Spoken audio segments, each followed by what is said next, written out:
গায়ের দুরন্ত ছেলে বাপে ডাকে খোকা, হঠাৎ করে ঢুকলো মাথায় বিদেশ যাওয়ার পোকা।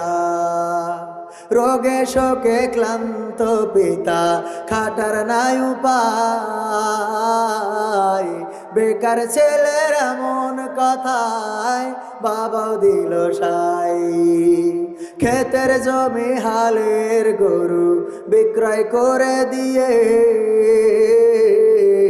বাকি টাকা করলো পূরণ মায়ের গহনা নিয়ে। অনেক আশা বুকে বেঁধে ছাড়লো যখন বাড়ি,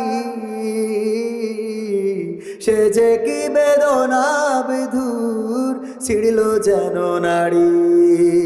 মায়ে কান্দে, ভাইয়ে কান্দে, কান্দে আপন